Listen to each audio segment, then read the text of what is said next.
आइए हम देखते हैं इसमें मोल कॉन्सेप्ट।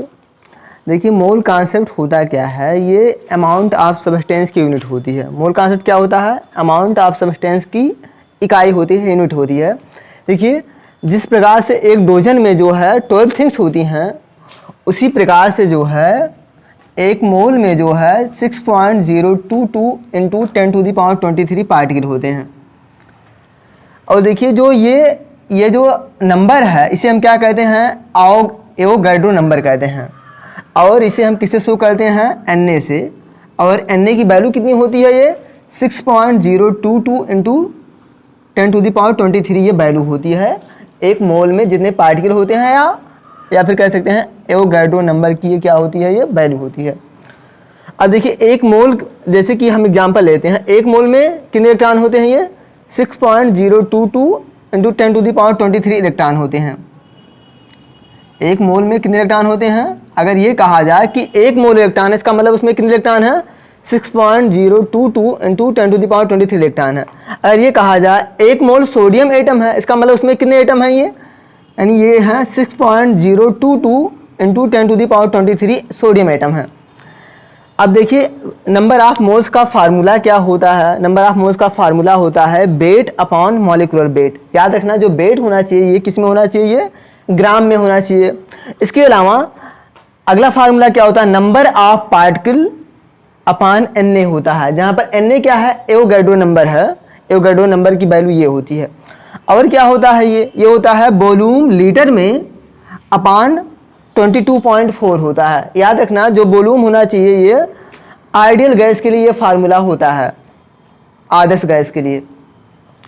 अब देखिए नंबर ऑफ पार्टिकल का फार्मूला क्या होता है, यहाँ से देखिए हम इस वाले को और इस वाले को बराबर कर लेते हैं तो आ जाता है number of formula, number of particle equal to हो जाता है number of mole into Na। अब देखिए हम इसे और इस वाले को बराबर कर लेते हैं, उसके बाद मल्टीप्लाई करवा देते हैं, आ जाता है वॉल्यूम इक्वल टू हो जाता है नंबर ऑफ मोल्स इंटू 22.4 होता है। एक बार हम फिर से देख लेते हैं क्या है इसमें। देखिए जिस प्रकार से जो है एक दर्जन में जो है एक डोजन में 12 थिंग्स होती हैं, सिमिलरली ऐसे ही जो है एक मोल में कितने पार्टिकल होते हैं, ये 6.022 इंटू 10⁻23 पार्टिकल होते हैं। और एक मोल जो है ये किसकी इकाई होती है, ये यूनिट होती है, ये अमाउंट ऑफ सब्सटेंस की यूनिट होती है ये। और जो ये नंबर होती है इसे हम क्या कहते हैं, एवोगैड्रो नंबर कहते हैं, इसे Na से शो करते हैं। या फिर हम कह सकते हैं Na की वैल्यू कितनी होती है, ये 6.022 इंटू 10⁻23 ये Na की वैल्यू होती है, एवोगैड्रो नंबर की वैल्यू होती है। जैसे कि एक मोल, अगर एक मोल इलेक्ट्रॉन कहा गया है, मतलब कितने इलेक्ट्रॉन है उसमें, 6.022 इंटू 10⁻23 इलेक्ट्रॉन है। अगर ये कहा गया है एक मोल सोडियम एटम, इसका मतलब कितने एटम है उसमें, 6.022 इंटू 10⁻23 सोडियम एटम है। ये फार्मूला होता है नंबर ऑफ मोल्स का वेट अपॉन मॉलिक्यूलर वेट। याद रखना वेट किस में होना चाहिए, ग्राम में होना चाहिए। और ये number of particle equal to क्या होता है, number of moles equal to क्या होता है, number of particle upon Na होता है। इसके अलावा number of moles equal to क्या होता है, वॉल्यूम अपॉन 22.4। याद रखना जो वॉल्यूम होना चाहिए, जो आयतन होना चाहिए, किस में होना चाहिए, लीटर में होना चाहिए। और हम जब इस वाले को और इस वाले को बराबर करते हैं तो ये वाला फार्मूला आ जाता है नंबर ऑफ पार्टिकल का, ये होता है number of particle equal to होता है number of moles into Na। इस वाले और इस वाले को जब बराबर करते हैं तो दूसरा फार्मूला आता है वॉल्यूम लीटर में क्या आता है, ये नंबर ऑफ मोल्स इंटू 22.4। आइए हम देखते हैं एक क्वेश्चन जो है, जो हमने मोल कॉन्सेप्ट पढ़ा है उसी पर आधारित है ये क्वेश्चन। देखिए इन 3 moles of ethane calculate the following. क्या क्या है, number of moles of carbon atom, फिर उसके बाद है number of moles of hydrogen atom, फिर थर्ड क्वेश्चन है number of moles of ethane, उसके बाद है नंबर ऑफ कार्बन एटम।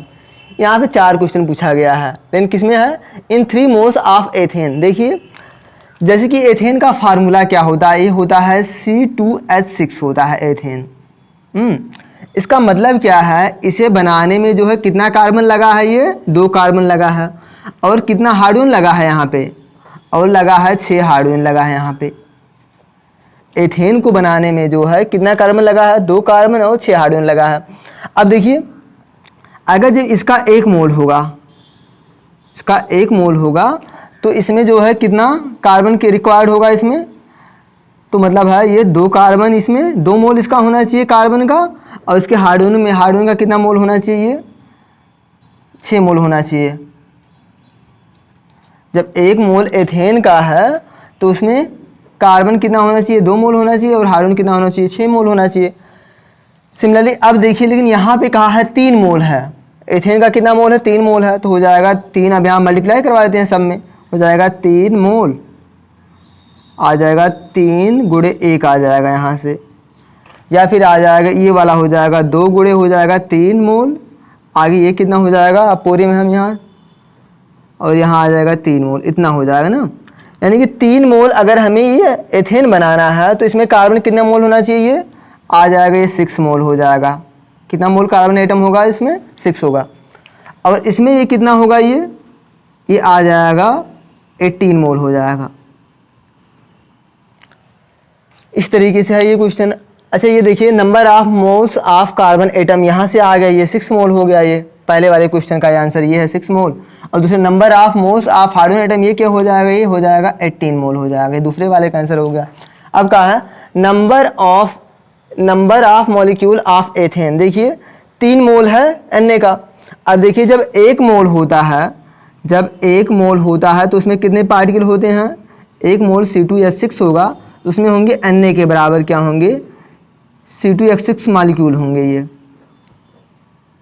लेकिन ये कहा है कि कितने इसके मोल हैं, 3 मोल हैं, तो 3 मोल में कितने हो जाएंगे, आ जाएगा 3 मोल में 3 से मल्टीप्लाई करवा दीजिए, आ जाएगा 3Na।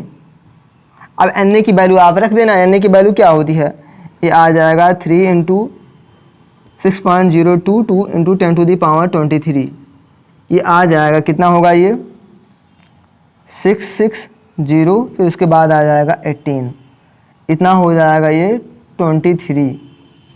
या फिर इसे हम लिख सकते हैं 1 ये दशमलव जब यहाँ डेसिमल जब यहाँ से खिसकाएंगे तो इधर है पावर बढ़ जाएगी, 1.8066 इंटू हो जाएगा 10⁻24 हो जाएगा। अब ये क्या आया है, ये आया है number of molecule of ethane आया है, एथेन के मॉलिक्यूल की संख्या, एथेन मॉलिक्यूल होंगे ना इतना। और इसके बाद नंबर ऑफ कार्बन एटम कितना है, देखिए यहाँ पे जो है जब 3 मोल है तो कितना इसके मोल हैं कार्बन के, इतने हैं ना, इतने मॉलिक्यूल हैं इसके, इतने मोल हैं, तो कितने कार्बन एटम आ जाएंगे, देखिए इतने मोल हैं। कार्बन के लिए क्या हो जाए, इस वाले क्वेश्चन का आंसर क्या होगा, देखिए 6 मोल है, 6 मोल कार्बन कहा है, C कहा है, तो आ जाएगा हो जाएगा 6 × Na हो जाएगा।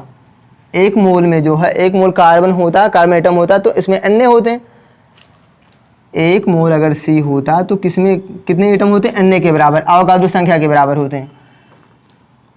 लेकिन ये 6 मोल कहा है, 6 मोल है तो ये हो जाएगा 6 Na, यानी आ जाएगा 6 × 6.022 × 10⁻23, इतने आ जाएंगे कार्बन एटम। तो कितना हो जाएगी, देखिए मल्टीप्लाई करवाइए, आ जाएगा ये 12, फिर आ जाएगा 13, उसके बाद ये इतना, ये आ जाएगा 3.6132 × 10⁻24। ये क्या हो गया, ये कार्बन एटम है, ये कार्बन एटम है, ये चौथे वाले का आंसर है, ये वाला। ये क्या आया है, नंबर ऑफ कार्बन एटम।